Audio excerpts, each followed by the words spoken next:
Sir, ये लोग आपसे मिलना चाहते हैं।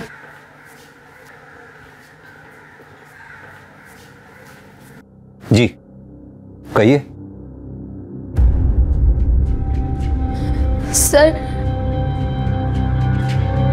सर हमारे साथ रेप हुआ है। What?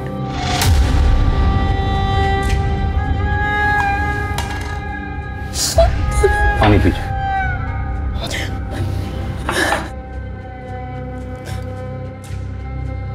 अब आराम से हिम्मत रखिए, बताइए क्या क्या हुआ। सर सुनील अग्रवाल के घर पे हम नौकरानी का काम करते हैं। रोज की तरह आज भी साफ सफाई कर रहे थे और फिर। ओए मानसी। अच्छा, क्या आप इन्हें तुरंत पुलिस स्टेशन ले आए? इनका मेडिकल एग्जामिनेशन भी हो जाएगा। शर्मा मैडम, इन्हें हॉस्पिटल ले जाके इनका मेडिकल एग्जामिनेशन करवाइए। जी सर। पांडे सर, इनकी FIR लिख लो। और ये सुनील अग्रवाल, इसे जरा थाने बुलाओ।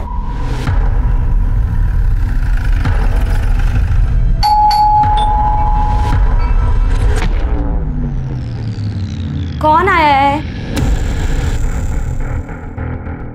सर जी, मानसी झूठ बोल रही है। आप ही सोचिए, मैं भला अपनी मेड का रेप करूंगा, वो भी इस उम्र में। Sir ji, I am 62 year old. मुझे ये बताने में जरा भी शर्म नहीं कि मुझ में अब वो पावर नहीं बचा। अगर आपको यकीन नहीं है तो मेरी वाइफ से पूछ लो। सर ये एकदम सच बोल रहे हैं। देखिए, कौन सच बोल रहा है कौन झूठ, ये मेडिकल एग्जामिनेशन के बाद पता चलेगा। अरे अग्रवाल जी, आपको हमारे साथ चलना होगा। अरे अरे, ये क्या जबरदस्ती है?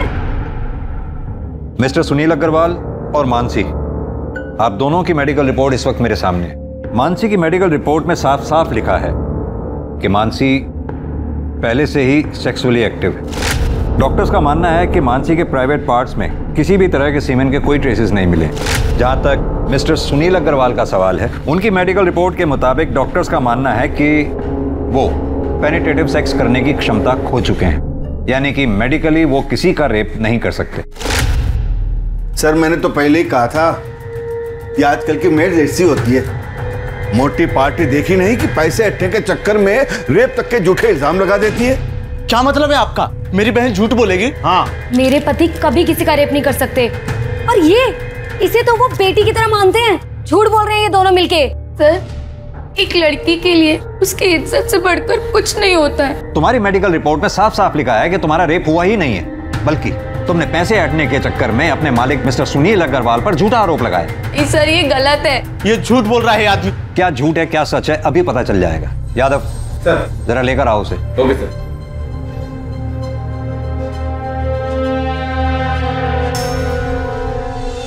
तुम? जी हाँ, इसका नाम है मनोज, तुम्हारा बॉयफ्रेंड। अब तुम खुद अपने भाई को बताओ कि मनोज और तुम्हारे बीच में शारीरिक संबंध है या नहीं। बोलो, क्या पूछना है इंस्पेक्टर साहब? संभालिए।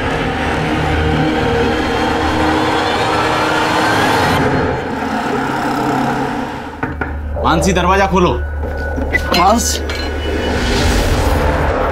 मानसी। भैया, ये सच है, हमारा मनोज के साथ रिश्ता है। पर ये भी सच है कि हमारा बलात्कार हुआ था, लेकिन आपने और पुलिस ने हमारी बात नहीं मानी, हमको ही गुनहगार बता दिया। अब हम नहीं जीना चाहते। आपकी बहन मानसी।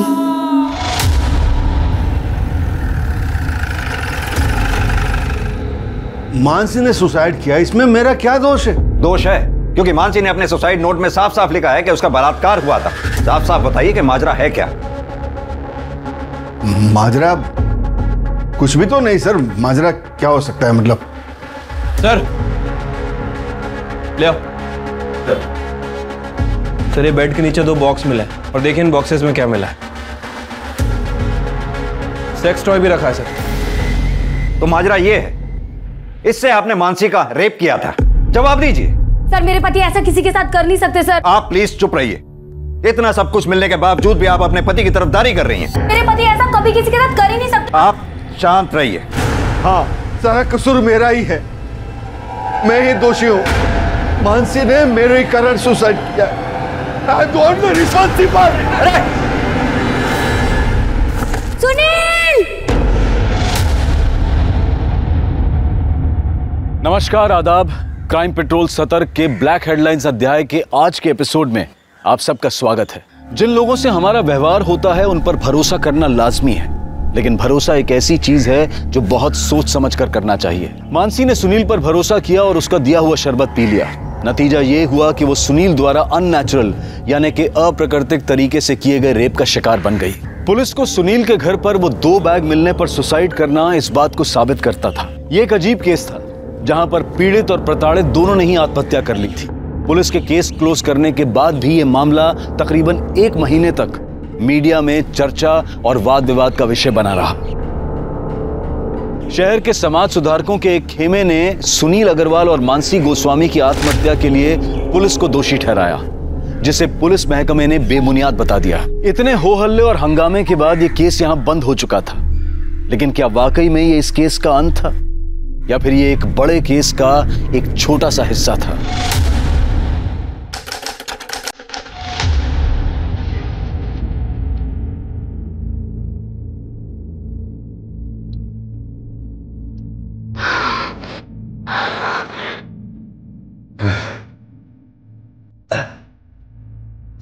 महिला, ये भूख तो तूने मिटा दी मेरी।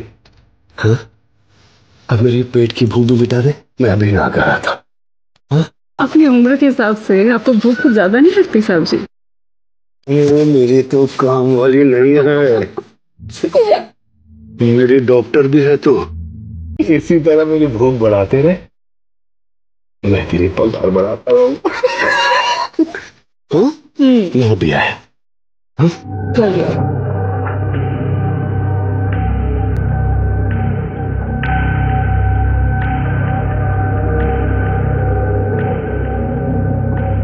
वृंदा, वृंदा,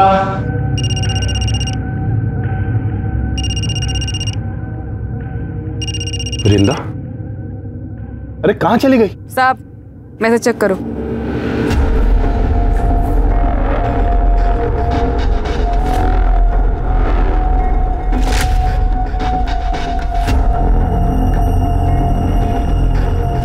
वीडियो क्यों बनाया तूने?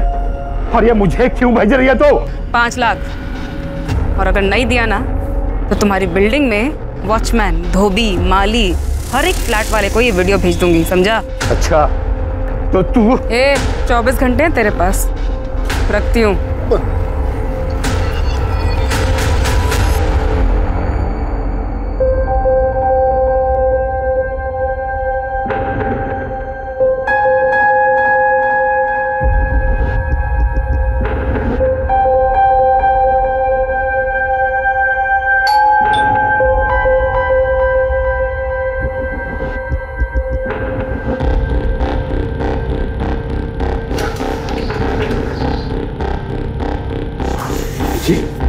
नमस्ते। नमस्ते। मैं करिश्मा। करिश्मा?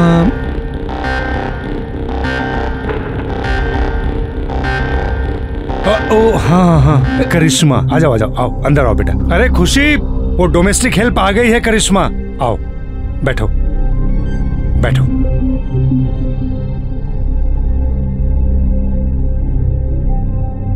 नमस्ते। नमस्ते नमस्ते, बैठो। देखो, काम मैंने फोन पे तुम्हें समझा दिया है, बस हम 2 लोग हैं। सर, काम कब से शुरू करना है? वो हम सोच रहे थे आज से ही कर देते। वो क्या है ना, हमारी माँ हमारे रहते दूसरों के घर में काम करती है, हमको अच्छा नहीं लगता। और वैसे भी हमारे भाई की भी तबीयत ठीक नहीं रहती, उसके पास कोई नहीं होता तो वो परेशान हो जाता है। मुझसे क्या पूछ रहे हो? भले घर की लगती है, रख लो। ठीक है बेटा, तुम आज से काम शुरू कर दो। थैंक यू साहब। अरे ऐसे आओ, मैं तुम्हें किचन दिखा दूं, आ जाओ।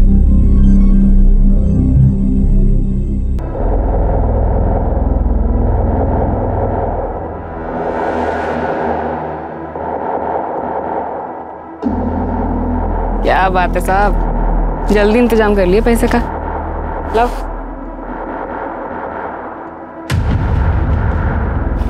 रब है ना, सब देख रहा है, तेरा भला नहीं होना कभी। ये पैसे मैंने अपने पोते की पढ़ाई के लिए रखे थे, समझी? बैंक पढ़ाई के लिए लोन बांट रही है, टेंशन मत लो आप। जाके पोते का ध्यान रखो, जाओ। अरे जाओ।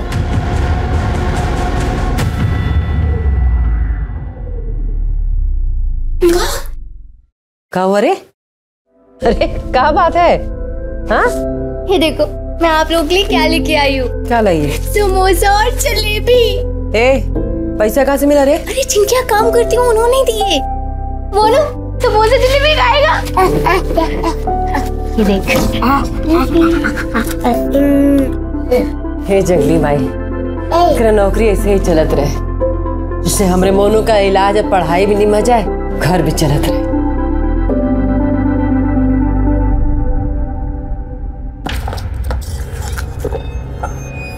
बस इतने? बाकी के पैसे कहाँ? इतने ही मिले। मामा से होशियारी है, बाकी के पैसे दे लो। इतने ही मिले मामा। मुझे पता है पैसे कहाँ। हाँ मामा इतने ही मामा। अच्छा दे रही।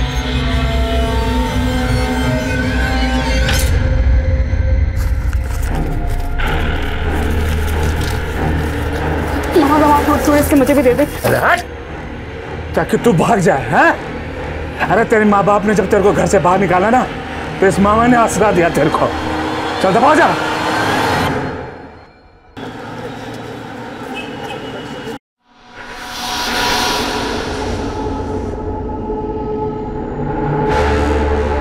हाँ बस निकल रही हूँ मैं। आई। Okay bye. सुनो, कैसी लग रही हूँ मैं? बहुत अच्छी, हमेशा की तरह। ठीक है, मैं डॉली की किटी पार्टी में जा रही हूँ और मुझे आने में लेट हो जाएगा। हाँ बाय बाय।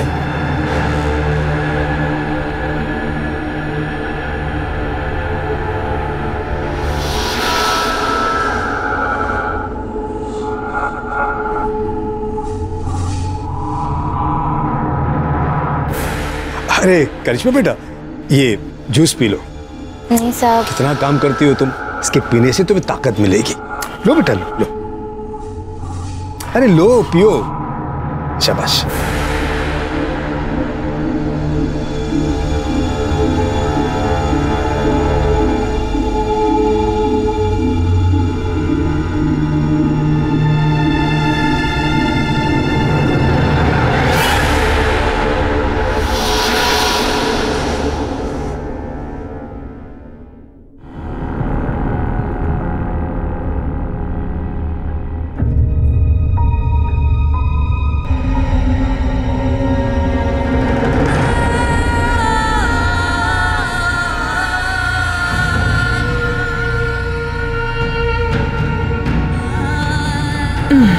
अरे आ गई तू, खाना लगा दे।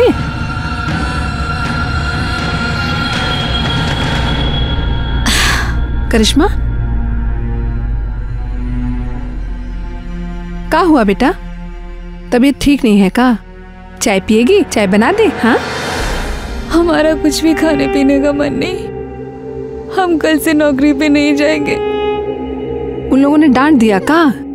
देख बेटा, अब जो लोग इतना सामान पैसा सब दे रहे हैं, अगर कभी कोई चार बात बोल दे ना, दिल पे मत लगा। देख, तू नौकरी छोड़ देगी तो फिर मोनू का क्या होगा? फिर जल्दी इतना अच्छा काम नहीं मिलता है बेटा। ये हमारी बात मानना, जो भी उन लोग कहे सब अनसुना कर दे, फिर ये सब ठीक हो जाएगा।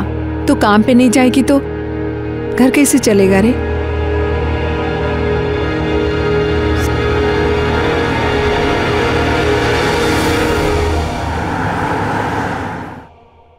बाद में बात करती हूँ। बिल्कुल सही समय पे आई हो।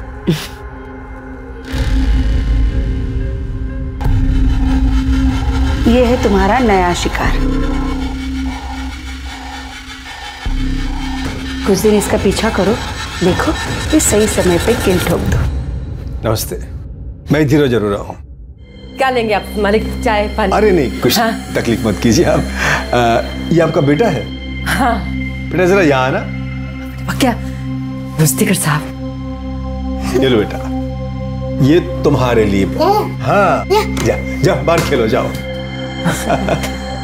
अब ये लीजिए बैज, ये आप लोगों के लिए कुछ गर्मा गर्म जलेबी और नमकीन है। और हाँ, ये आपके लिए साड़ी।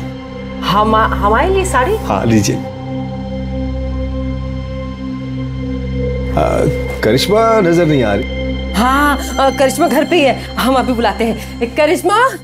हाँ माँ। बेटा भाग क्या ना, देख तेरी मालिक आए हैं। कैसी हो करिश्मा?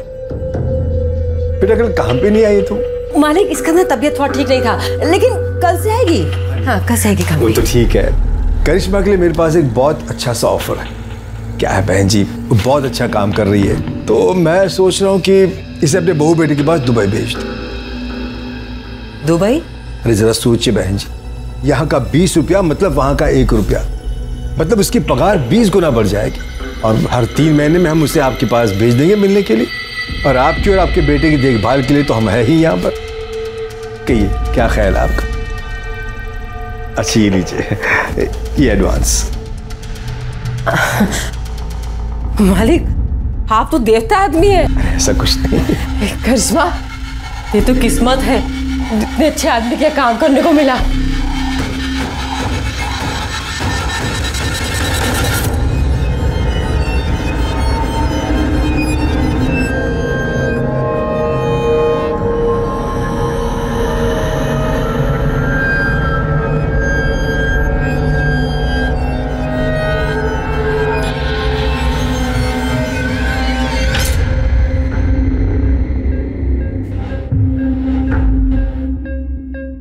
खुशी अग्रवाल जो दूसरी शादी के बाद अब खुशी अरोड़ा बन चुकी थी, उसका ये पति भी दरिंदा था। ये सिर्फ एक कोइंसिडेंस था या फिर इसके पीछे भी कोई और रहस्य था? ऐसे में करिश्मा के शोषण का सिलसिला कब खत्म हुआ?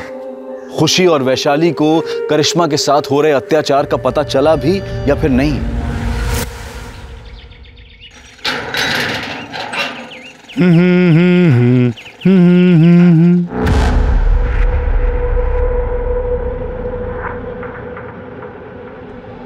मैडम, मैडम,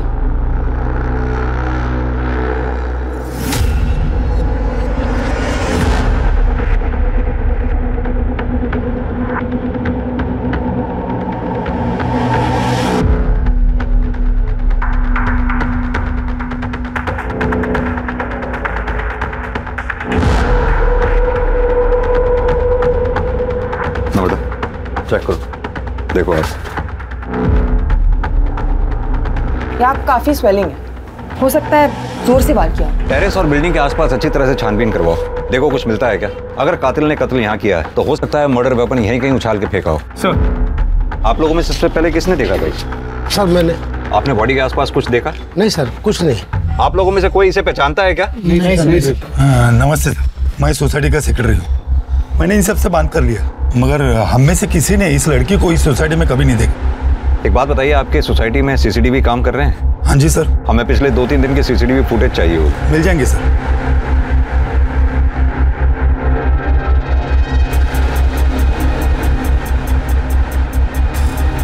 सर ये देखिए।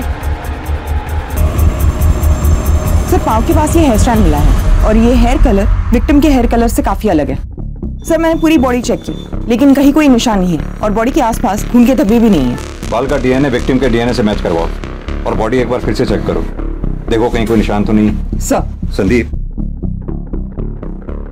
बॉडी का पंचनामा करवा के पोस्टमार्टम के लिए भिजवाओ और उससे पहले इसकी फोटोग्राफ्स लेके सोसाइटी में दिखाओ, देखो कोई पहचानता है क्या। अगर यहाँ कोई ना पहचाने तो आसपास की सोसाइटीज में दिखाओ, वहां भी अगर कोई ना पहचाने तो सोशल मीडिया पे डालो उसकी फोटोग्राफ, और इस एरिया के रहने वाले लोगों में विक्टिम का फोटोग्राफ सर्कुलेट करो। हमारे लिए इसके बारे में जानना बहुत जरूरी है, तभी हम कातिल तक पहुंच सकते हैं। सर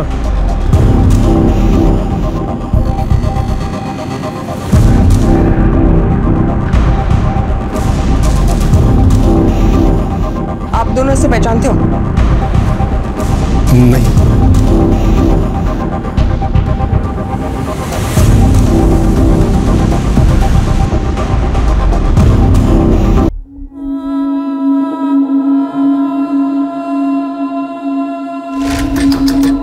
इसमें दरवाजा खोल बेटा। इसे खाना पीना छोड़ने से कोनो समस्या का हल नहीं निकलता। दीदी दीदी, अगर तुम भी नहीं खाओगे तो हम भी नहीं खाएंगे। इसमें खोल दे बेटा।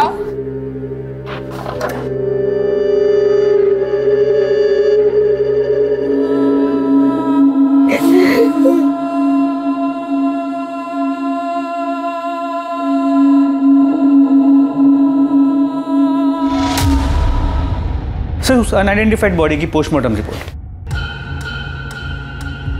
विक्टिम की मौत 13 तारीख को दोपहर 2:30 बजे से 4:30 बजे के बीच में हुई है, लेकिन इसकी इंफॉर्मेशन तो हमें अगले दिन 14 तारीख को सुबह 8 बजे मिली।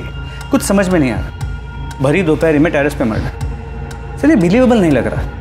मैंने सीसीटीवी फुटेज भी चेक किया लेकिन कुछ सस्पिशियस नहीं मिला। विक्टिम की मौत सिर पर कोई भारी चीज लगने की वजह से हुई है। संदीप, इतना तो तय ये एक्सीडेंट का मामला नहीं है। सर मैंने टेरेस, कैंपस, आसपास के बिल्डिंग्स में भी चेक किया लेकिन कुछ ऐसा नहीं मिला जिससे हम मर्डर वेपन कह सकें। विक्टिम प्रेग्नेंट थी, तकरीबन 5 महीने। सर बॉडी देखकर तो ऐसे नहीं लग रहा था। सर विक्टिम की बॉडी पे जो हेयर स्ट्रैंड मिला था उसका डीएनए विक्टिम से मैच नहीं करता है सर। ये देखिए। यादव जी एक काम कीजिए, सोसाइटी में उस दिन 2 बजे से लेकर 5 बजे के बीच में जिन जिन लोगों की भी मूवमेंट हुई है सीसीटीवी कैमरा में उन सबको आइडेंटिफाई करो, पता लगाओ क्या उनमें से कोई भी विक्टिम के साथ कनेक्टेड था। Okay sir. सर उस बिल्डिंग में जितने भी लोग एक्सक्यूज मी सर, मैं कम? जी आइए। सर मेरा नाम आलोक, मैं आपसे एक जरूरी बात शेयर करना चाह रहा हूं। प्लीज बैठिए पहले आप। जी थैंक यू सर। बताइए क्या जरूरी बात शेयर करनी है आप? ये जो लड़की है, मैं इस लड़की को जानता हूं सर। इस लड़की का नाम वृंदा चौहान, और सर ये मेरे वहां मेड का काम करती थी। सर वो इसने मुझे अपने सेक्स के जाल में फंसाकर मुझसे 5 लाख रुपए ब्लैकमेल के तौर पर रैंठे थे। आलोक जी, कहीं ऐसा तो नहीं कि विक्टिम के पेट में आप ही का बच्चा था? मैं तो उस लड़की से 1 महीने पहले ही मिला था। आप इस वृंदा चौहान के कांटेक्ट में आए कैसे? मेरे घर के लिए एक मेड की जरूरत थी तो मैंने मेड एजेंसी वालों को फोन किया। सहेली नाम की एक मेड एजेंसी थी, उन्होंने मेरा नंबर ये वृंदा चौहान को दिया था। आप अपना कांटेक्ट नंबर? जी। वृंदा चौहान का कांटेक्ट नंबर? और वो जो एजेंसी का नाम बताया आपने, इसका कांटेक्ट नंबर नम्रता को लिखवा दीजिए। नम्रता जी नंबर ले लो इसका, आप जा सकते हैं। सर ये आलोक खुद होके आया तो है लेकिन इसकी हर बात पे हम विश्वास नहीं कर सकते। कहते तुम सही रहे हो संदीप। ये वृंदा चौहान के कॉल रिकॉर्ड्स और उसके लोकेशन रिकॉर्ड्स निकलवाओ, और जिस एजेंसी के बारे में ये आलोक बता रहे थे सहेली, वहां जाकर वृंदा चौहान के बारे में पता करो। सर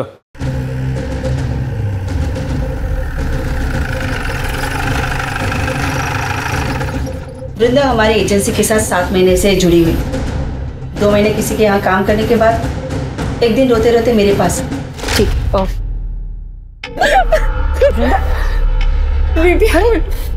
इतनी चोट कैसे लगी तुझे? मेरे मामा ने आज मेरे साथ ऐसे जबरदस्ती किया, मुझे बहुत पीटा। तुम अपनी माँ से बात क्यों नहीं करती? वो कुछ करेगी ना। मेरे मामा मुझसे बहुत नाराज है। उन्होंने मुझे घर से निकाल दिया है।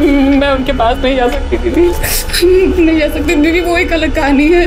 हम दोनों पुलिस के पास चलते हैं, पुलिस को बता दे। नहीं दीदी, पुलिस की बात करें तो मामा मुझे घर से निकाल देगा। मेरे पास रहने का कोई ठिकाना नहीं है। रोना बंद कर और ये बता कि तू मुझसे क्या चाहती? मामा ने बोला था कि उसको पैसे ला के दूंगी ना तो वो मुझे छुएगा नहीं। दीदी कोई ऐसा जुगाड़ बता दो जिससे कम समय में ज्यादा पैसे कमा सको, क्योंकि अगर ऐसा ही चलता रहा तो या तो मेरा मामा मुझे मार देगा या मैं अपनी जान ले लूंगी। फिर मैंने उसे ऐसे लोगों के यहाँ काम करने का आइडिया दिया। वो क्या है ना साहब कि 2 पैसे एक्स्ट्रा भी मिल जाते हैं। मुझे उन सारे लोगों के नंबर चाहिए जिनके घर पे वृंदा ने काम किया था।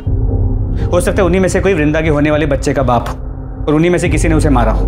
क्या वृंदा प्रेग्नेंट थी? जी, पोस्टमार्टम रिपोर्ट के हिसाब से वृंदा के पेट में 5 महीने का बच्चा था। सर तो ये जरूर उसके मामा का काम है।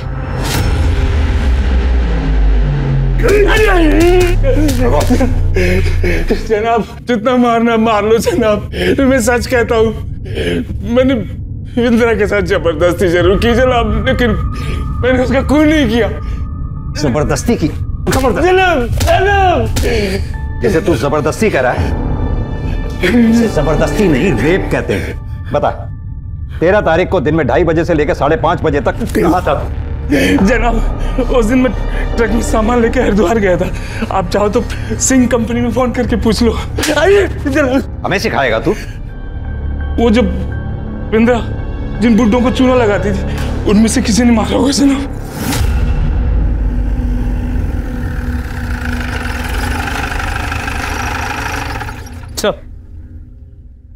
जिन जिन सीनियर सिटीजन्स के यहाँ पे वृंदा ने काम किया था उन सब ने बयान देने से मना कर दिया। लेकिन संदीप, वृंदा प्रेग्नेंट थी और जाहिर सी बात है उसके बच्चे का बाप इन्हीं में से कोई एक होगा। सर इस बारे में भी हमने उनसे पूछा, लेकिन सबका यही कहना है कि वो लोग प्रोटेक्शन यूज करते थे। सबसे पहले तो ये वृंदा के मामा अतुल चौहान का डीएनए वृंदा के फीटस से मैच कराओ। अगर उसका डीएनए मैच नहीं होता फिर बाकी बचे लोगों का डीएनए टेस्ट करवाओ। सर एक बात और, एजेंसी से मिले नंबर्स में एक नंबर धीरज अरोरा का भी था। इस वृंदा ने कभी धीरज अरोरा के घर पे काम तो नहीं किया, लेकिन फिर उसका अगला टारगेट धीरज ही था। पर हमें वृंदा की बॉडी भी धीरज की बिल्डिंग से ही मिली है। सर हमने उन दोनों से फिर से पूछताछ की, लेकिन उन्होंने वृंदा को पहचानने से साफ मना कर दिया। मुझे वो 13 तारीख की सीसीटीवी फुटेज दोबारा चेक करेंगे। सर ये देखिए, 3:30 बजे वृंदा चौहान बिल्डिंग में घुसती है। एक मिनट नंबर पॉज करना, जूम करना जरा। खुशी अग्रवाल। सर आप इसे जानते हैं? तुमने इससे पूछताछ की थी? जी सर, इनके हस्बैंड से भी पूछताछ की थी, लेकिन दोनों ने इसे पहचानने से मना कर दिया। हस्बैंड? जी सर, धीरज अरोरा। ये धीरज अरोरा। लेकिन सर आप उस खुशी को कैसे जानते हैं? संदीप, करीब 1 साल पुरानी बात है। इस खुशी के पहले पति, इस खुशी का तब खुशी अग्रवाल नाम था और पहले पति का नाम था सुनील अग्रवाल। सुनील अग्रवाल के ऊपर उनके काम वाली ने बलात्कार का आरोप लगाया था और जब हम उनके घर में बयान की पुष्टि के लिए पहुंचे तो सुनील अग्रवाल का यह कहना था, मुझे यह बताने में जरा भी शर्म नहीं कि मुझ में अब वो पावर नहीं बचे। हमें यह भी पता चला कि उस काम वाली का एक बॉयफ्रेंड भी था। हमने सोचा हो सकता है कि उस काम वाली ने पैसे ऐंठने के लिए अपने मालिक पर झूठा आरोप लगाया हो कि उस काम वाली ने आत्महत्या कर ली। उससे भी ज्यादा हैरान करने वाली बात यह थी कि उसने अपने सुसाइड नोट में कंफर्म किया कि उसके साथ बलात्कार हुआ था और बलात्कारी कोई और नहीं, वो खुशी अग्रवाल का पहला पति सुनील अग्रवाल ही था। हम उसके बयान की पुष्टि के लिए फिर उनके घर पे गए और छापेमारी के दौरान हमें उन दोनों के घर से सेक्स टॉयज मिले। उन दोनों को थाने लेके आओ। खुशी जी, हम कुछ समय पहले भी मिल चुके हैं। तब आप खुशी अग्रवाल हुआ करती थी और आज खुशी अरोड़ा। कुछ याद है आपको? जी सर। आज आप सेकंड मैरिज करके मूव ऑन कर गई, अच्छी बात है। Thank you sir. मिस्टर धीरज, आपका मानना है कि आप वृंदा चौहान को जानते ही नहीं? जी बिल्कुल। जबकि वृंदा जिस एजेंसी में काम किया करती थी उस एजेंसी के मुताबिक आपने किसी काम वाली के लिए वहां रिक्वायरमेंट दी थी और उस एजेंसी का यह कहना है कि वृंदा आपके घर में काम करने वाली थी। जैसा कि वृंदा हर मर्द को हनी ट्रैप करके ब्लैकमेल किया करती थी, शायद आपको भी वो करने वाली थी या फिर हो सकता है किया हो। कहीं ऐसा तो नहीं ये बात आपको पता चली हो और आपने वृंदा का मर्डर कर दिया हो? या क्या कह रहे सर? मैं वृंदा को जानता तक नहीं था। इनफैक्ट आज से पहले उसका नाम भी नहीं सुना था। हाँ, हर एजेंसी को हमने कांटेक्ट किया था मेड की रिक्वायरमेंट के लिए, अपने डिटेल्स भी छोड़े थे वहां, पर हाल फिलहाल हमें मेड की कोई रिक्वायरमेंट नहीं थी।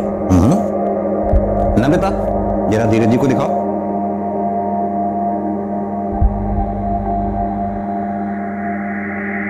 मिस्टर धीरज, कल आप अपने ऑफिस से 4 बजे घर लौट कर आए और फिर आधे घंटे बाद अपने घर से चले गए, जबकि हमने पता किया है कि आप अपने ऑफिस से रोजाना 7 बजे के बाद निकलते हैं। सर वो मैं अपने कुछ फाइल्स भूल गया था, इंपॉर्टेंट थे, इसलिए पर्सनली लेने आ गया था घर। और खुशी जी, आप कल अपने घर से 3:45 पे निकली और ठीक 10 मिनट बाद 3:55 पर घर लौट कर आ गई। सर ऐसी कोई बात नहीं है, मैं बस पैसे विड्रॉ करने गई थी वहां से। और आप स्टेटमेंट चेक कर लीजिए बैंक का, सीसीटीवी फुटेज होगा, आप वो चेक कर लीजिए। खुशी जी, ये एक अजीब सा इत्तेफाक नहीं है? 1 साल पहले भी जब हम मिले थे तब भी जुर्म आपके इर्द गिर्द ही हुआ करते थे और आज भी ठीक वही सिचुएशन है। सर इसे मेरी बुरी किस्मत समझ लीजिए या फिर कोइंसिडेंस। ठीक है, फिलहाल आप दोनों जा सकते हैं। Thank you.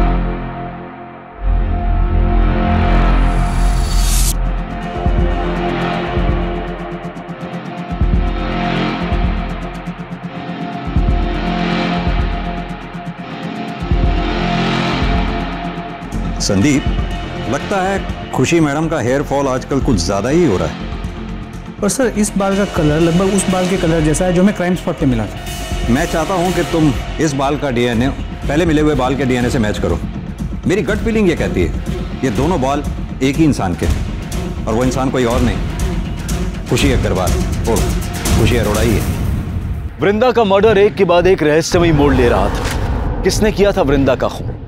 वो सीनियर सिटीजन्स जिनको वृंदा ब्लैकमेल करती थी, या फिर वृंदा का मामा जिसने उसका शारीरिक शोषण किया था, या फिर धीरज अरोड़ा जो वृंदा का अगला टारगेट था। अब इस केस में कुछ ऐसी कड़ियां खुलने वाली थी जो इन सारे रहस्यों पर से एक के बाद एक पर्दा उठाने वाली थी। सर, वृंदा के मामा अतुल चौहान का डीएनए वृंदा के पेट की फीटस के डीएनए के साथ मैच करता है। रिपोर्ट। यानी वृंदा के मामा के पास वृंदा को मारने का मोटिव था, लेकिन बिल्डिंग के उस सीसीटीवी फुटेज में ये मामा कहीं दिखाई नहीं दिया। वृंदा की बॉडी के पास जो हेयर स्टैंड मिला था उसके डीएनए रिपोर्ट का क्या हुआ? वो नम्रता लेके आ रही है। सर, वृंदा की बॉडी के पास जो हेयर स्टैंड मिला उसका डीएनए खुशी के डीएनए से 100% मैच करता है। ये देखिए। ये खुशी शक्ल से जितनी भोली दिखती है उतनी भोली है नहीं। एक काम करो, ये खुशी के घर का सर्च वारंट निकालो। सर, मैं वही चेक कर रहा हूँ, थोड़ी देर में फोन करता हूँ ना आपको। ओके। खुशी, मैं देखती हूँ। पूरे घर की अच्छे से तलाशी लो। सर, क्या हो रहा है सर? आप हमें अपना काम करने दीजिए।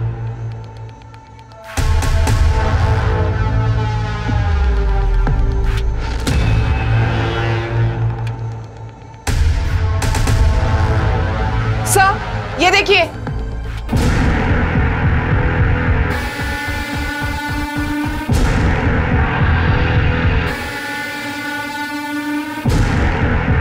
ये इस पिक में लड़की कौन है? यही रहती है? सर, हमने इसे अडॉप्ट किया है। पहले यही रहती थी, अब मेरे बेटे के साथ दुबई में रह रही है। नाम क्या है इस लड़की का? करिश्मा।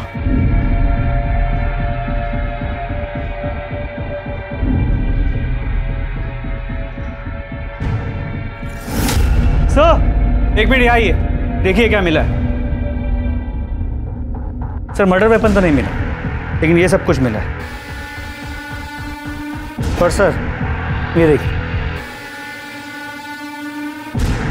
सर, ये सारा सामान बिल्कुल वैसा ही है जैसे आपने कहा था आपको खुशी के पिछले घर से मिला था। लेकिन वो सामान तो पुलिस ने जब्त कर लिया था।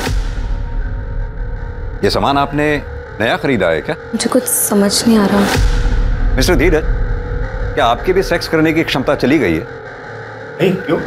वो क्या है कि 1 साल पहले हमसे बहुत बड़ी एक गलती हो गई थी। मानसी गोस्वामी ने इनके पहले पति सुनील अग्रवाल पर एक आरोप लगाया था, बलात्कार। इनके पति ने गिल्ट में आके आत्महत्या कर ली। केस क्लोज हो गया। लेकिन उस केस का एक मुजरिम आज भी खुले आम घूम रहा है। देखिए, आप दोनों के खिलाफ हमारे पास इतने सबूत तो हैं ही कि हम कोर्ट में आसानी से यह साबित कर पाएंगे कि वृंदा का मर्डर आप दोनों ने ही मिलकर किया है। सर, हमने ऐसा कुछ भी नहीं किया, हमने उसे नहीं मारा सर। ये आपके बाल वृंदा की बॉडी पर कैसे मिले और उन बालों का डीएनए आपके डीएनए से कैसे मैच करता है? और यही नहीं, वृंदा के लोकेशन रिकॉर्ड वारदात के कुछ रोज पहले तक लगातार धीरज के लोकेशन रिकॉर्ड से कैसे मैच करते हैं? सर, मुझे नहीं पता ये। आप तो चुप ही रहिए मिस्टर धीरज। लगातार आप झूठ पर झूठ बोलते चले जा रहे हैं। यादव जी, जरा फुटेज दिखाइए इन्हें। इस फुटेज में जो लड़की दिखाई दे रही है करिश्मा, आपने ये कहा कि आपकी अडॉप्टेड बेटी है और वो दुबई में रहती है। तो फिर कैसे इस फुटेज में आपकी बिल्डिंग से वो निकलते हुए दिखाई दी और कहां जा रही थी वो? हमारा टाइम वेस्ट मत कीजिए। ये बताइए कि आप दोनों ने मिलकर वृंदा को मारा या आप दोनों ने करिश्मा के साथ मिलकर वृंदा को मारा? और एक सवाल, करिश्मा के साथ एक चौथी औरत जो आपकी बिल्डिंग से सीसीटीवी फुटेज में निकलती हुई दिखाई दी है, वो चौथी औरत कौन थी और उसका इस मर्डर में क्या रोल था? अरे सुनाई नहीं दे रहा क्या? अभी भी वक्त है, सब सच सच बता दो। नहीं बताना तो वो भी बता दो। कोर्ट में तो हम साबित कर ही देंगे कि वृंदा का मर्डर आप दोनों ने किया है। कब तक चुपचाप सुनती रहोगी? सच बता दो ना।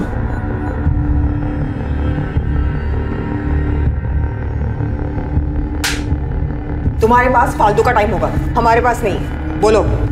सर, हमने वृंदा को नहीं मारा, उल्टा वो हमें फॉलो कर रही थी, वो हमें ब्लैकमेल कर रही थी सर। और वो धीरज को फॉलो करते करते मुझ तक पहुंची। उसने हम दोनों को साथ देखा और उससे पता चल गया था कि हम दोनों पति पत्नी हैं। जब धीरज नहीं थे, उनके एब्सेंस में वो घर भी आई थी। अपने बचपन के प्यार को अंदर नहीं बुलाएगी। तुम यहाँ क्या करने आई हो?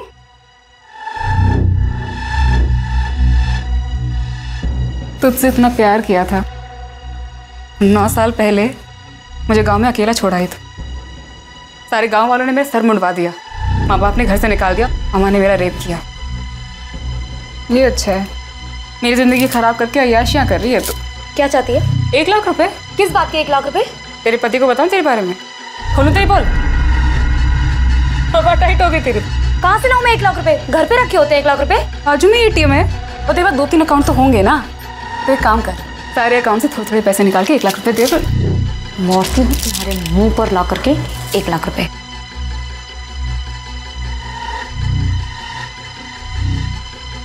जब मैं वापस आई तो वो मरी हुई थी। वृंदा, वृंदा। फिर मैंने तुरंत धीरज को कॉल किया। क्या बात है, क्यों बुलाया मुझे? जब मैं घर पहुंचा तो मैंने देखा कि वृंदा मरी पड़ी थी। अब खुशी ने मुझे सारी कहानी बताई तो हम दोनों ने मिलकर उसकी लाश को कमरे में छुपा दिया। कहानी अच्छी सुनाई आपने मिस्टर धीरज। चलिए एक बार को मान भी लिया जाए कि आप लोगों ने वृंदा को नहीं मारा। मेरा सवाल अब भी वहीं का वहीं है, वो चौथी औरत जो करिश्मा के साथ CCTV फुटेज में आपकी बिल्डिंग से बाहर निकलती देखी गई, वो औरत कौन थी और उस औरत का इस मर्डर में क्या रोल था? खुशी, छुपाने में नुकसान है हमारा, सच बता दो।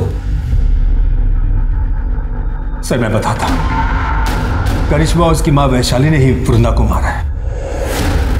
बर्तन चौका करने वाले गरीब लोग हैं साहब, हम क्या किसी को मारेंगे? यही मरदवा होंगी, यही दोनों हत्यारे हैं। तो ये लोग का बस चलता ना तो हमारी करिश्मा को भी मार देते ये लोग। देखिए आप जो भी कहना चाहती हैं साफ साफ कहें। सर, इन लोगों ने हमें कोई अडॉप्ट नहीं किया था, हम इनके यहाँ नौकरानी का काम करते थे। उन्होंने माँ से झूठ बोला कि अपने बेटे के पास दुबई भेज रहे हैं, लेकिन हमें अपने घर में कैद रखा। अगर ऐसा था तो आप लोग तुरंत हमारे पास क्यों नहीं आए? इन दोनों को जेल में डाल देते। पुलिस के पास आती तो बात फैलने का डर था। यानी कि खुशी जी, आपने करिश्मा का तो शारीरिक शोषण किया ही, साथ में मानसी का भी शारीरिक शोषण किया। इतना ही नहीं, इस कुकर्म में आपके दोनों पति बराबर के भागीदार थे। पहला पति सुनील अग्रवाल, वो आपको ये कुकृत्य करते हुए देखता था, और आपका दूसरा पति, ये बताइए कि वृंदा को क्यों मारा आप लोगों ने? हमने उसे नहीं मारा सर, यही दोनों ने मारा है। हम कैसे करेंगे उन लोगों का मर्डर? हम जब वहां पहुंचे, करिश्मा, करिश्मा, करिश्मा, जब हमको चुपके से फोन करके इन लोगों को सारा सच्चाई बताई, हम करिश्मा को लेने के लिए इन लोग के फ्लैट पे पहुंचे। करिश्मा तो औरत पहले से मर चुकी थी। झूठ बोल रही है ये दोनों। मैं मानती हूँ सर कि मैंने बचपन में उसे सताया होगा, लेकिन अब ऐसा नहीं था। मैं प्रायश्चित करना चाहती थी और इसीलिए ना मैं उसे पैसे देने चाहती थी सर, लेकिन इन दोनों माँ बेटियों ने मिलकर उसे पहले से ही मार दिया था। प्रायश्चित करके ना नौटंकी कर रहे, नौटंकी। सर ये झूठ। ये केस उलझता ही जा रहा था। इस रेप और मोलेस्टेशन केस में ये तीसरी मौत थी। पहले मानसी और सुनील का सुसाइड और अब वृंदा का मर्डर। क्या कातिल इन्हीं लोगों में से था या फिर कोई ऐसा जो अब तक पुलिस की नजर से बचा हुआ था? संदीप, हो ना हो कत्ल इन चारों में से ही किसी एक ने किया है। हो सकता है खुशी ने वृंदा को मारा हो और फिर धीरज को फोन करके बुलाया हो वृंदा की लाश को ठिकाने लगाने के लिए, या फिर यह भी हो सकता है वृंदा के डर से खुशी ने धीरज को फोन करके बुलाया हो और उन दोनों ने मिलकर वृंदा को मार दिया हो, या फिर यह भी हो सकता है कि वैशाली घर में घुसी हो, करिश्मा के साथ भागने लगी हो और इसी दौरान वृंदा बीच में आ गई हो और वृंदा वैशाली के हाथों मारी गई हो। कुछ समझ नहीं आ रहा है संदीप। सर, वृंदा मर्डर केस में एक इंटरेस्टिंग चीज सामने आई है। सर, मैंने वारदात के एक दिन आगे पीछे की बिल्डिंग की CCTV फुटेज निकाली तो उसमें ये धीरज काला पॉलिथीन लेके जाते हुए दिखाई दे रहा है। देखने से तो उसका टिफिन लग रहा है। सर, मुझे भी ऐसा ही लगा था, इसलिए मैंने उसी वक्त की बिल्डिंग के आगे के रोड की CCTV फुटेज निकलवाई तो ये धीरज ये काला पॉलिथीन उस डस्टबिन के पास फेंक रहा था। नम्रता, एक काम करो, अपनी टीम में से किसी को भी इस स्पॉट पे इमीडिएटली भेजो। हो सकता है ये पॉलिथीन अभी भी वहीं हो। जी सर।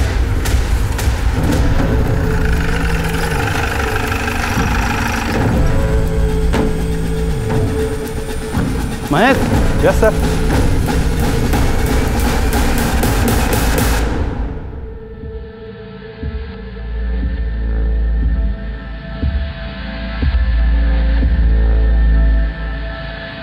सर ये बैग मैंने फेंका जरूर था, वृंदा को मैंने नहीं मारा सर, ना ही खुशी ने मारा। फिलहाल तो आप चारों में से जिसने भी वृंदा को मारा है बहुत जल्द पता चल जाएगा, क्योंकि हमारा फिंगरप्रिंट एक्सपर्ट उस गुलदस्ते की जांच पड़ताल में लगे हुए हैं। अभी भी टाइम है, आप में से जिस किसी ने भी वृंदा को मारा है शराफत से कबूल कर ले।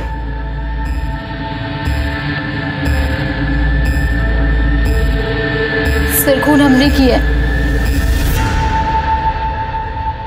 उस दिन फोन रखने के बाद अम्मा का इंतजार कर रहे थे। घर में सर और मैडम दोनों ही नहीं थे। जैसे माँ गेट पे आई हम उनके पास दौड़ के पहुंचे तो मैडम हमारे बीच में आ गई, हमें रोकने लगी। हमने गुलदस्ता उठा के उनके सिर पे दे मारा। कैसे मारा करके बताओ। सर वो हमारे सामने आ गई थी हमें रोकने के लिए, तो हमने गुलदस्ता उनको ऐसे मार दिया सिर पे, वो वहीं मर गई और हम भाग गए। लेकिन चोट तो वृंदा के सर के पीछे लगी थी। क्यों वैशाली जी? अरे अब तो मान जाओ, या अपनी बेटी को जेल भेजकर मानोगी? हमसे बहुत बड़ी भूल हो गई सर। हम जैसे ही दरवाजे की घंटी बजाते देखा तो दरवाजा पहले से खुला हुआ था। सोफे पे एक औरत बैठी थी, हमको लगा खुशी मैडम है। हमारी नजर फूलदान पर पड़ी और इसीलिए हम करिश्मा को बलात्कार का केस लिखवाने के लिए पुलिस थाने नहीं आए। बिना देखे सुने, बिना सोचे समझे कुछ भी करने से पल भर में जीवन बिगड़ जाता है। जरा सा भी समझदारी से काम लिया होता तो अपराधी बनने से बच जाती।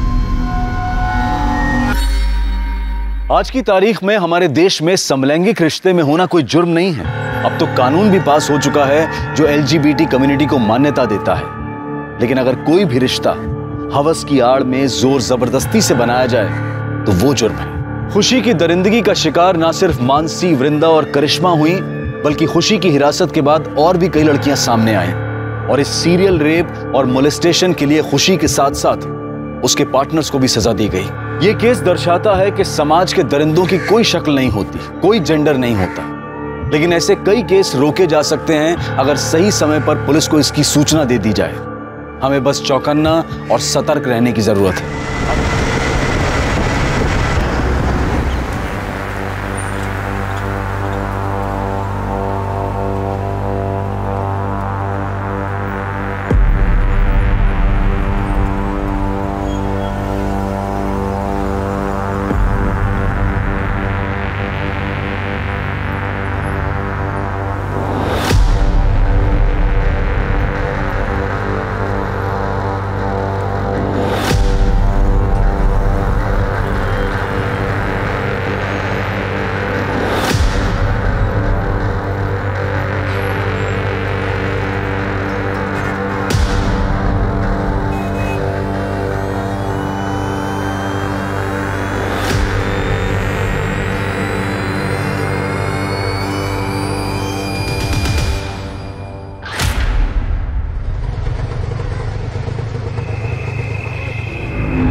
हर सुबह अखबार, टीवी या इंटरनेट के जरिए सिर्फ खबरें हम तक नहीं पहुंचती हैं, बल्कि उनके जरिए एक डर भी हमारे घरों तक पहुंच जाता है। डर कि इस बार किस मासूम बच्ची, लड़की या औरत को किसी हैवान की हवस का शिकार बनना पड़ेगा। लड़कियों के साथ रेप और रेप के बाद उनकी दर्दनाक हत्या एक महामारी की तरह हमारे समाज में फैलती जा रही है और कोई नहीं जानता कि इस महामारी का अगला शिकार कौन सी मासूम लड़की बनेगी। क्या लड़कियों को बंदिशों में रखकर हम इस खूनी खेल को खत्म कर पाएंगे या फिर इस महामारी का इलाज कुछ और ही है? बाय।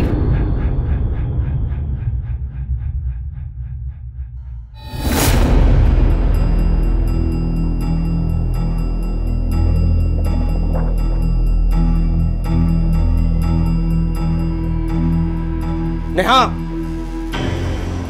हो बाबा। तू क्या उसके साथ घूमती रहती है? मैंने मना किया है ना। इसकी जो ये दोस्त है ना, ये मुझे जरा भी पसंद नहीं है। कैसे छोटे छोटे कपड़े पहनती है, क्या संस्कार दिया है उसे घर वालों ने? अहो ताई तुम्हें पढ़ है नहीं, और बाप टूर करते रहता है। अरे उसे क्या पता उसकी बेटी क्या क्या गुल खिलाती है। बाबा वो अच्छी है, बहुत अच्छी है। तू उससे दूर रहे। जब लड़की ऐसे छोटे छोटे कपड़े पहनती है ना, तभी मर्दों का मन खराब होता है। बेटा, जब दुनिया खराब हो ना, तब खुद को संभल कर रहना पड़ता है। बस उससे दूर रहे, समझी? अरे छोड़ ना यार, तेरे बाबा तो ऐसे ही बोलते रहते हैं। देख मयूरी, बाबा से झूठ बोलना मुझे बिल्कुल अच्छा नहीं लगता। देख, माँ बाप का काम होता है बोलना, और बच्चों का काम क्या होता है? एक कान से सुनना और दूसरे कान से निकालना। तुझे बड़ा पता है, तेरे पापा तो ज्यादा साथ रहते हैं नहीं, इसलिए इतना चहक रही है। ये बात तूने एकदम सही की।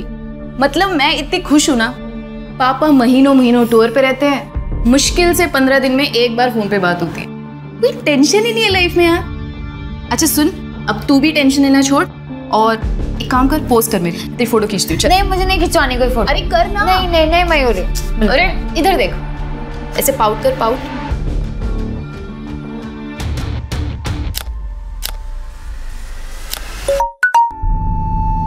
एक मिनट।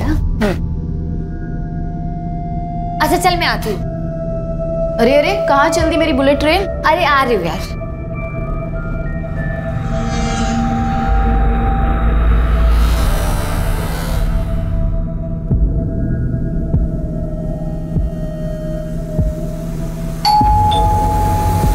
अरे यार आऊं यार, 1 मिनट रुको। अरे नेहा कम।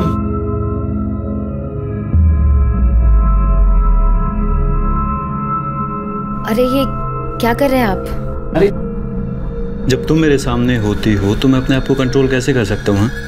आप जानते हो ना मैं आपसे कितना प्यार करती हूँ। अब जब प्यार करती है तो फिर प्यार करने देना।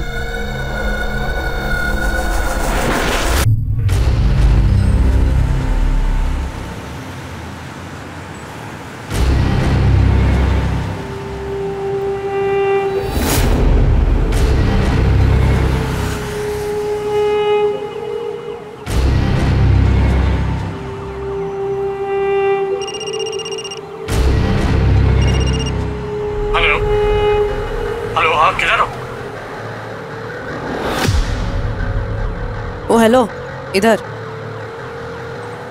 पैसे। और लड़की कहाँ? बैग में लेके घूम रही हूँ, रूम नंबर 306।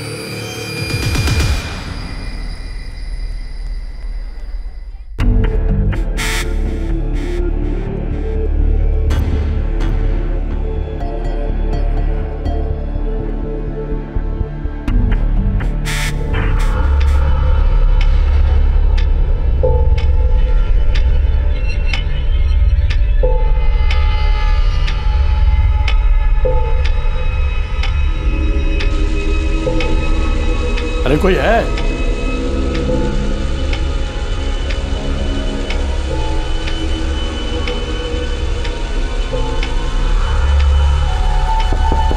Hello hello.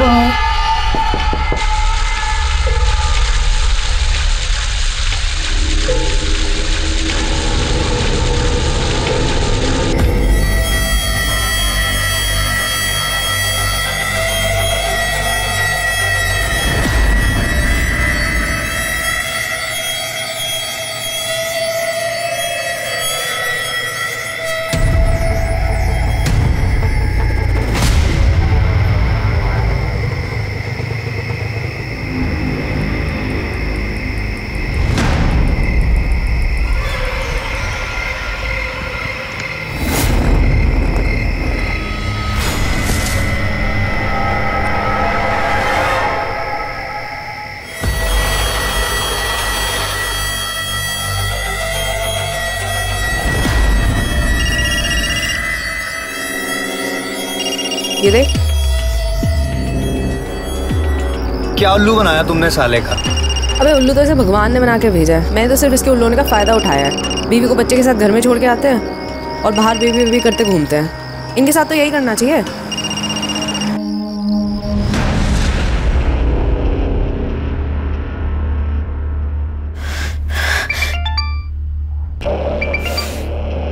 मैं बाद में बात करती हूँ। अरे पर हुआ क्या? वो फोन नहीं उठा रहा है। अरे तू एक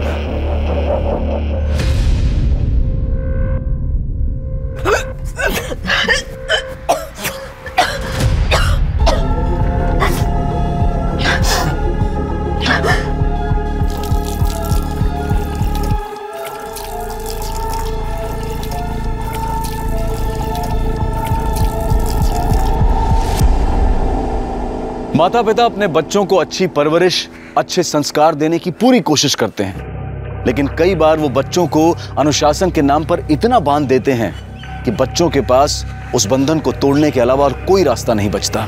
बच्चे उस बंधन से मुक्त होकर खुली हवा में सांस लेने के लिए जोर लगाते हैं, और जब इंसान अपनों से दूर होता जाता है तभी वो मुसीबत के करीब आ जाता है।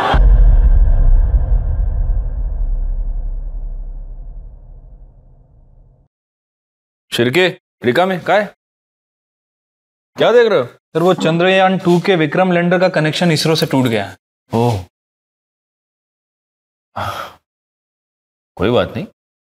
अरे हम हिंदुस्तानी लोग हैं, टूटे हुए कनेक्शन जोड़ लेते हैं, अगली बार मिशन सक्सेसफुल हो जाएगा। क्या रिका में? इंस्पेक्टर साहब, हमें बड़े साहब से मिलना है।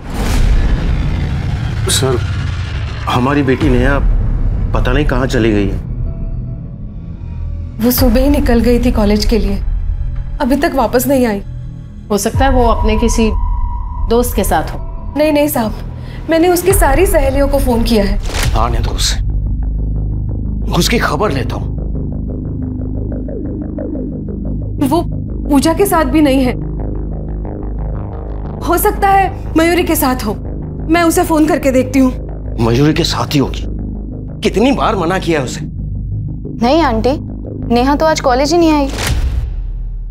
सर, उसका फोन भी बंद है। शिर्के, एक काम करो, इसकी लास्ट कॉल ट्रेस करो और कॉलेज और घर के बीच जितने भी पुलिस स्टेशंस और हॉस्पिटल्स हैं वहां पता करो। हो सकता है कोई एक्सीडेंट हो गया।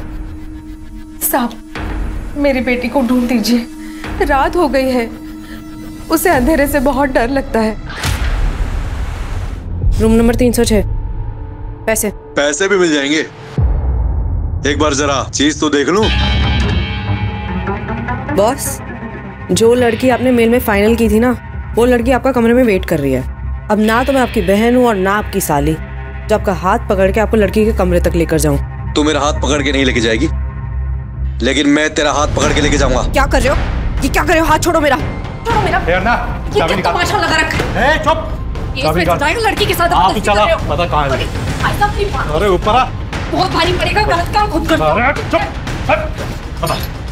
पता कहाँ है लड़की है? पता कहाँ है? उल्लू बनाती लोगों को हैं? देखो सर, मैं कोई उल्लू नहीं बना रही थी। अरे साहब, बहुत चालू लड़की है। अभी पिछले हफ्ते इसने मेरे साले को चूना लगा दिया। कैसा सा है रे तू? तेरा खुद का साला घर में बीवी छोड़ के बाहर मुंह मारता फिर रहा है और तू उसके लिए फैंटम बन रहा है। शर्म नहीं आती तुझे? पुलिस स्टेशन में बकवास नहीं। देखो सर, मैंने कुछ गलत नहीं किया है, और अगर किया है ना तो सिर्फ समाज सेवा। समाज सेवा नहीं, फ्रॉड किया है तुमने पैसे लिए उससे। लेकिन सबूत कहाँ है? इसके पैसे तो इसकी जेब में पड़े हैं, और ले भी लिए होते ना तो मैं तो कोर्ट में मुकर जाती। कैश में बिजनेस नहीं करना चाहिए किसी के साथ। तुम सिखा रही हो मैं कानून? देखो मैडम, अगर कानून सिखाना होता ना तो सबसे पहले ये कहती कि एक लड़की को आप इतनी रात को पुलिस स्टेशन में नहीं रख सकते। सुन, साहब ने वार्निंग देके छोड़ा है तुझे, आइंदा कुछ गलत काम मत करना। मैं गलत नहीं कर रही होती, मैं समाज सेवा कर रही होती। तो सॉरी सॉरी। हाँ सुन, इनकी बच्ची को कुछ हुआ है क्या? तुझे क्या करना है? ऐसे क्या बोल रही है? माँ बाप है, माँ बाप सबके बराबर होते हैं। चल निकल। हाँ जा रही हूँ। निकल।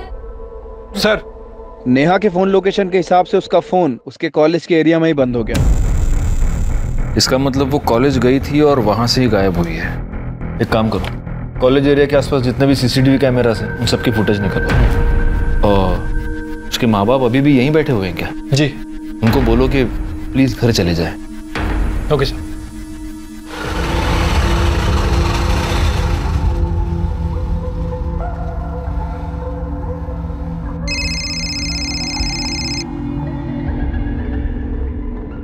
अब तक फोन ही नहीं उठा रहा। भैया आगे वाली बिल्डिंग में ले लो।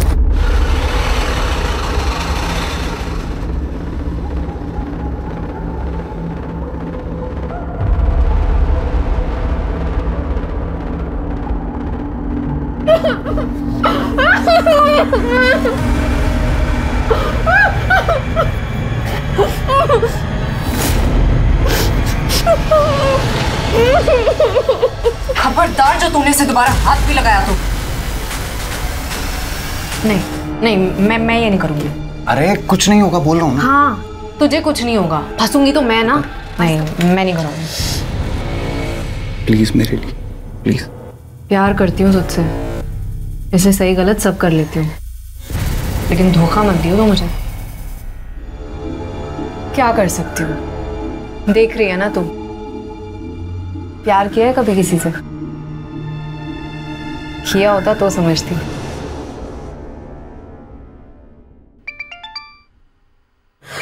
नेहा,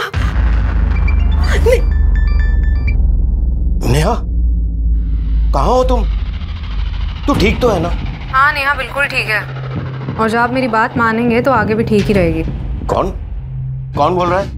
अरे अंकल, मेरा इंट्रो लेके क्या करोगे? 30 लाख चाहिए मुझे। 30 लाख मेरे, बेटी आपकी। कौन है? कल दोपहर 2 बजे घोड़बंदर रोड पे।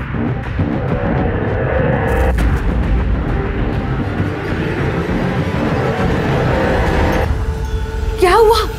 अरे बोलिए तो कुछ। हाँ नेहा बात कर रही थी ना, बोलो ना क्या हुआ?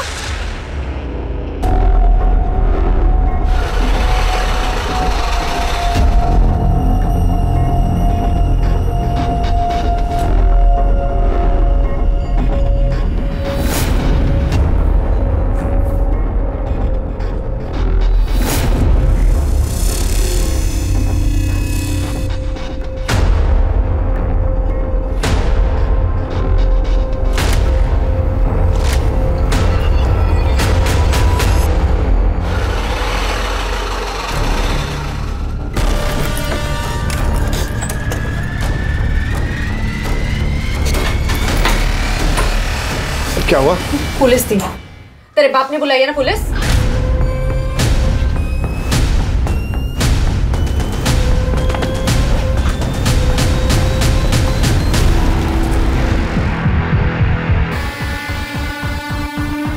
तो आपने देखा ये सब? जी मैम।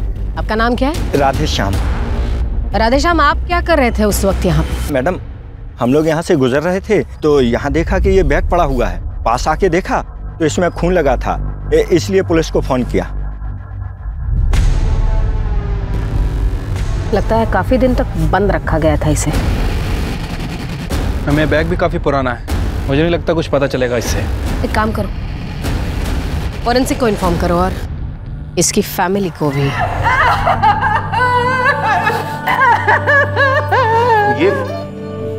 ये मेरी बेटी नहीं है।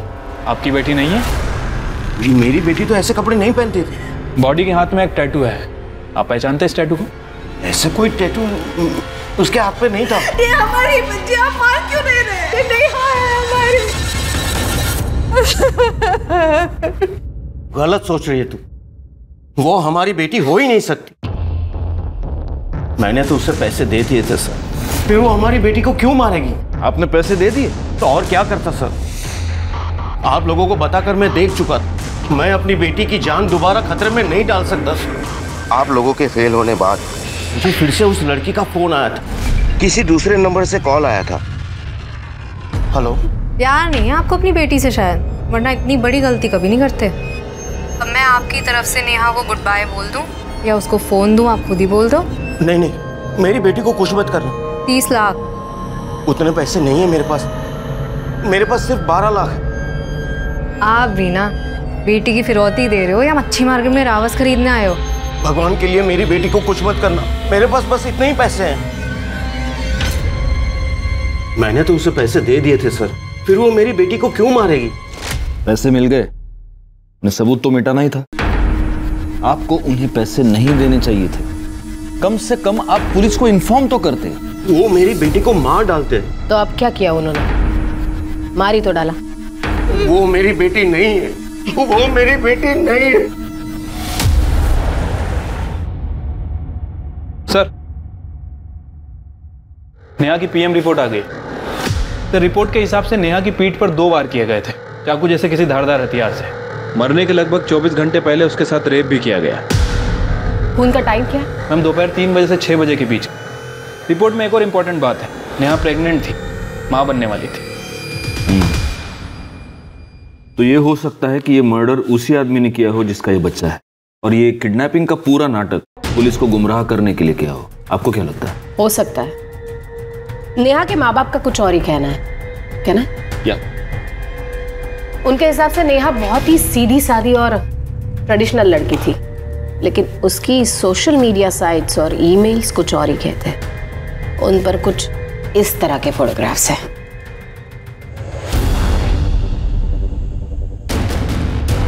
और नेहा डेटिंग साइट पर भी थी। एक लड़के से उसकी खास बातचीत होती थी, कार्तिक, जिसका आईपी एड्रेस निकलवाया गया है। एक बात बताओ शिरके, नेहा के मर्डर के बाद उसके लास्ट कॉल डिटेल्स और फोन लोकेशन के बारे में कुछ पता चला? अभी तक तो नहीं सर, लेकिन किडनैपर की लोकेशन मिल गई है जहां से उसने सुनील को फोन किया था। किडनैपर के लोकेशन के अकॉर्डिंग नेहा के फोन की लोकेशन और कार्तिक के फोन की लोकेशन दोनों सेम है। तो क्या कार्तिक ही किडनैपर है? क्या मुंबई वाकई महिलाओं के लिए सबसे सुरक्षित शहर है? ये सवाल अचानक उठ खड़ा हुआ जब साल 2019 में मुंबई में महिलाओं के साथ अपराध के ऐसे ही घिनौने केसेस ने शहर को हिला दिया था। पुलिस पर केस सॉल्व करने का प्रेशर था, पर यह केस इस कदर उलझा हुआ था कि पुलिस भी हैरान थी।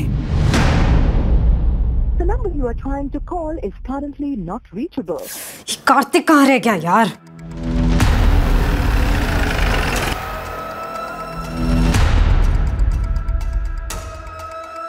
एक्सक्यूज मी, ये कार्तिक यहीं रहता है ना? हाँ यहीं रहता है। अभी कहाँ मिलेगा? अगर अभी वो यहाँ नहीं है तो अपनी गर्लफ्रेंड के साथ में होगा।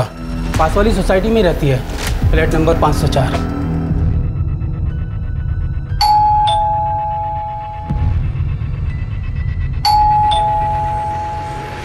निम्पी? हाँ जी।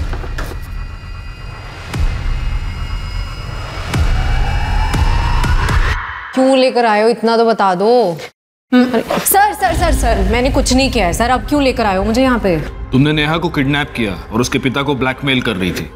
क्या क्या क्या क्या बोल रहे हो आप? Blackmailing, kidnap? मुझे कुछ नहीं पता, मैंने कुछ नहीं किया। झूठ मत बोलो।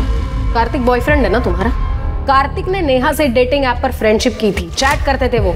नेहा के मोबाइल पर लास्ट मैसेज कार्तिक के मोबाइल से, और उस दिन नेहा के मोबाइल से जो रैंसम कॉल्स आ रहे थे ना, वो तुम्हारे लोकेशन के थे। कार्तिक ने दोस्ती की, मैसेज किसने किया? कार्तिक ने। तो आप डिम्पी को क्यों उठाकर ले आए हो? मैं तो खुद कार्तिक को ढूंढ रही हूँ, पता नहीं कहाँ चला गया।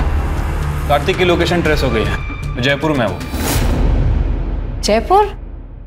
वहां तो उसकी मामी रहती है।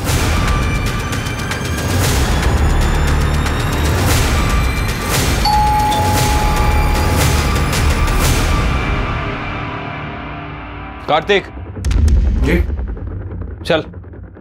पैसे कहाँ हैं? कौन से पैसे? कौन से पैसे? रिका में अंदर चेक करो। सर अंदर, सर अंदर कुछ भी नहीं है सर।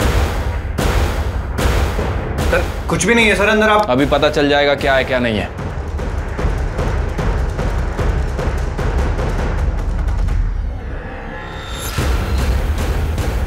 सर ये बैग मिला अंदर, उसमें काफी सारा पैसा है। क्या ये? सर ये मेरे नहीं है सर। तेरे नहीं है? ले चलो इसे। ये मेरा नहीं है सर। सर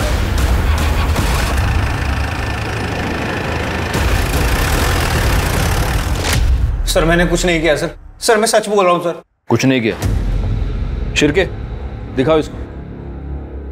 पिछले 5 महीने से तुम नेहा के साथ चैटिंग कर रहे थे, फिर तुमने उसको मिलने के लिए बुलाया।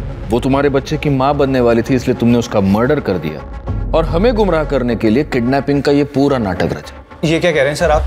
सर ऐसा कुछ भी नहीं हुआ। गुप्ता मैडम, ये ऐसे नहीं मानेगा। फिर के गहल सर बता दो सर। सर नेहा और मैं कई महीने से चैटिंग कर रहे थे, तो नेहा ने मुझे मिलने के लिए बुलाया। हाय नेहा, हाउ आर यू? तुम्हारी हिम्मत कैसे मुझे हाथ लगाने की?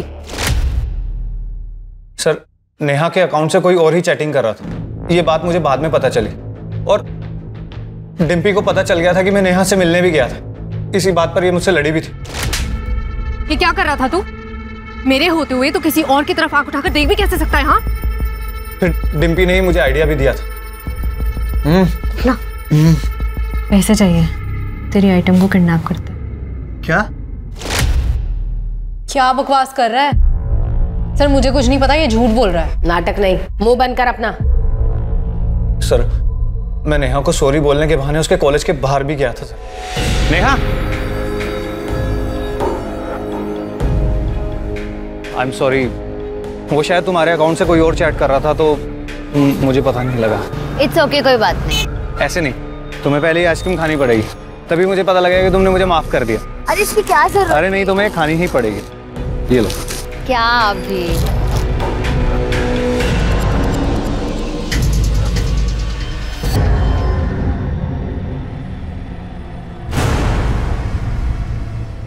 नेहा, नेहा क्या हुआ तुम्हें? नेहा संभालो अपने आप को, ठीक हो तुम? इधर आओ, चलो चलो इधर, ध्यान से संभालो अपने आप को।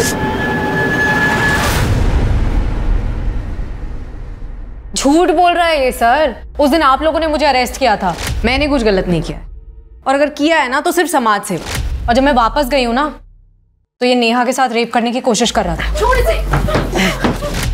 और सर इसी के कहने पे मैंने नेहा के बाबा को फोन किया था, लेकिन फिर दूसरे दिन इसने नेहा के साथ रेप किया। सर मैंने तो वीडियो भी बनाई, आप चाहिए तो आप देख लो। सर ये झूठ बोल रही है सर। सर इसके कहने पे मैंने उसका रेप किया था सर। मैडम के पिताजी सिर्फ 12 लाख दे सकते हैं, नुकसान तो पूरा करना पड़ेगा ना। तुझे बंदी चाहिए थी ना, जायश कर। कैसी बात कर रहा है ये सर? मैं एक लड़की होकर किसी दूसरी लड़की का रेप करवाऊंगी क्या? ऊपर से ये बॉयफ्रेंड है मेरा दिल जलता था, इसलिए जब ये पैसे लेने के लिए गया तब मैंने नेहा को भगा दिया। जा, और सुन, तेरा फोन जा। कितना भड़का था ये मेरे ऊपर सर। तूने उसे भगा दिया? अरे तू पागल हो गई है क्या यार? मैंने उसके साथ रेप किया था, मैं मारा जाऊंगा। और फिर सर पैसे मिलते ही इसने नेहा को मार दिया। सर मैंने सच में कुछ नहीं किया, ये झूठ बोल रही है सर। सर मैंने तो इसे कहा था तू मेरे पैसे भी ले ले और उस लड़की को खत्म कर दे, और मुझे जैसे ही पैसे मिले मैं अपनी मामी के घर चला गया। वो खून इसी ने किया सर, इसी ने खून किया था। झूठ बोल रहा है, मेरा इस चीज से कोई लेना देना नहीं है सर। इसने वादा किया था कि ये मुझे पैसे देगा, लेकिन इसने पैसे नहीं दिए तो मैं अपना बिजनेस करने चली गई। आपको चाहिए तो आप उस क्लाइंट से पूछ लो जिसको मैंने उस रात चूना लगाया था। तुम दोनों कहानियां बहुत अच्छी सुनाते, अब इल्जाम एक दूसरे के सर पे डाल रहे हो। हाँ गुप्ता मैडम, जब तक ये दोनों सच ना बोले दोनों को अंदर लेके फोड़ते रहो। सर पहली नजर में ये केस बिल्कुल ही ओपन एंड शट केस लग रहा था। डिम्पी और कार्तिक ने पैसों के लिए कार्तिक ने उसका बलात्कार किया, और फिर पैसे मिल जाने के बाद दोनों ने मिलकर, या फिर सिर्फ कार्तिक ने नेहा की जान ले ली। डिम्पी ने जिस क्लाइंट की ठगी की बात की, पुलिस ने जब उससे पूछताछ की तो वो बिल्कुल ही मुकर गया और बोला कि हत्या वाली रात वो डिम्पी से मिला ही नहीं था। पुलिस को पक्के तौर पर लग रहा था कि डिम्पी झूठ बोल रही है। पुलिस के पास 2 प्राइम सस्पेक्ट थे और उन्हें पूरा भरोसा था कि उन दोनों में से एक ही नेहा का खूनी है। लेकिन नेहा की कहानी खुलने के साथ अभी कुछ ऐसी परतें खुलनी बाकी थी जिससे ये केस पूरी तरह से उलझने वाला था।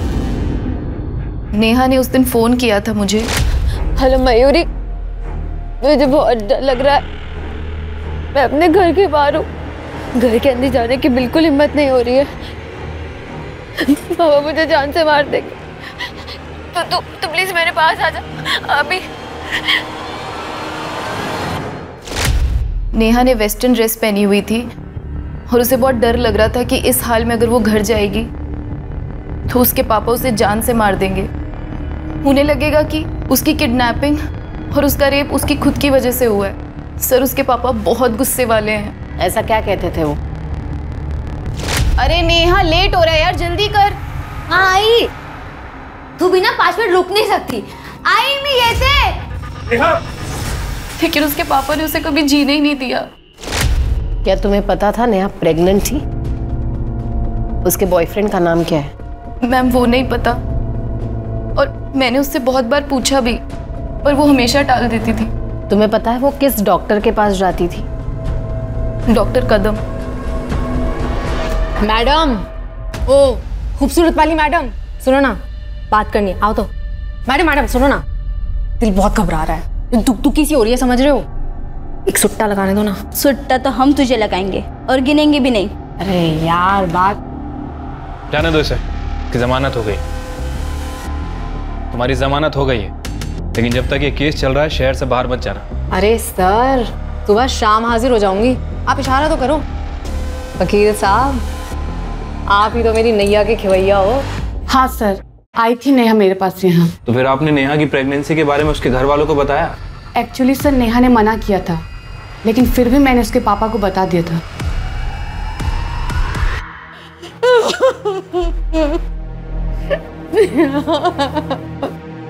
नहीं, मैं वहां नहीं बैठूंगा। ये मेरी बेटी नहीं है, वो मेरी नेहा नहीं है। मेरी बेटी जिंदा है, मेरी नेहा जिंदा है।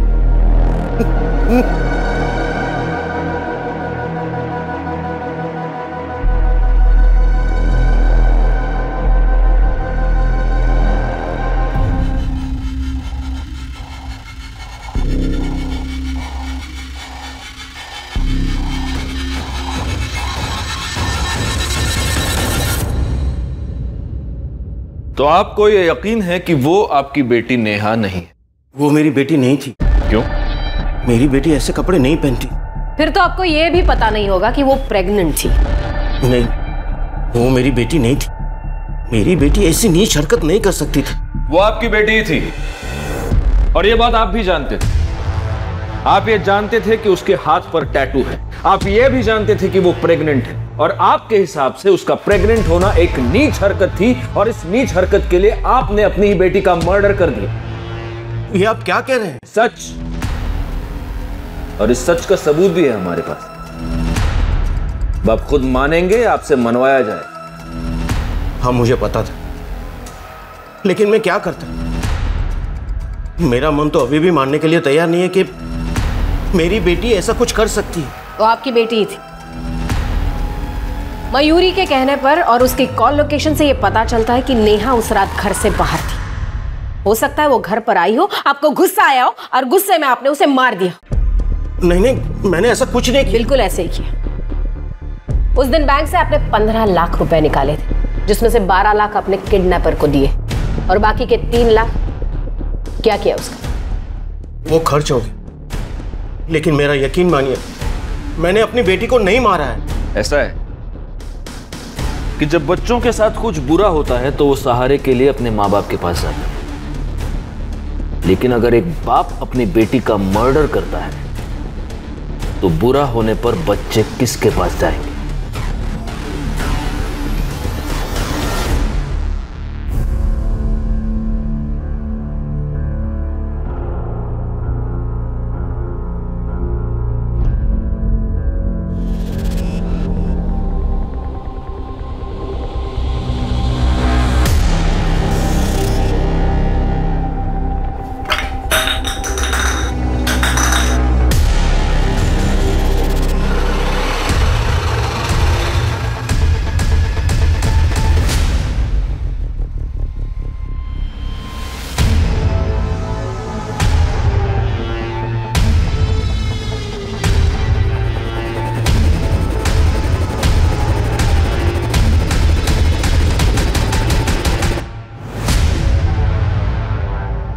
ये देखिए सर, आदमियों को लूटते लूटते ये तो एटीएम लूटने चली गई।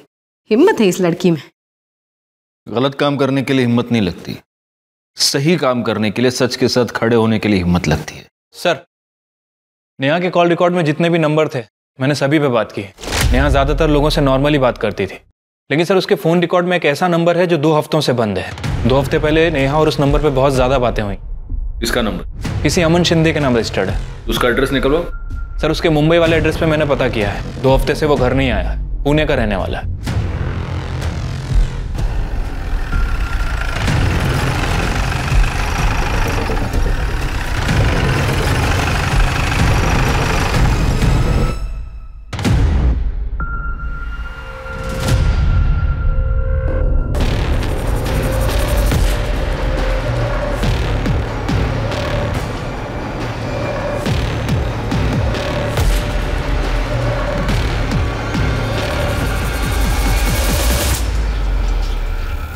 हाँ सर, ये सच है कि मैं नेहा से प्यार करता हूँ। करता हूँ नहीं, करता था। नेहा मर चुकी है। ये क्या कह रही हैं आप? ऐसा कैसे हो सकता है सर? सिंपल है, नेहा ने तुम्हें ये बताया कि नेहा तुम्हारे बच्चे से प्रेग्नेंट है। तुम्हें ये सब कॉम्प्लिकेशन नहीं चाहिए था लाइफ में, और इसलिए तुमने नेहा का मर्डर कर दिया है ना? सर मैं ये सोच भी नहीं सकता था कि नेहा के साथ ऐसा। सर ये सच है कि उसने मुझे बताया था कि वो प्रेग्नेंट है। नेहा कुछ नहीं होगा, मैं हूं ना। अमन मुझे कुछ समझ नहीं आ रहा। अगर पापा को पता चल गया कि मैं प्रेग्नेंट हूँ, मुझे जान से मार देंगे। कुछ नहीं होगा, मैं खुद तेरे बाबा से बात करूंगा, ठीक है? हमारी शादी के लिए।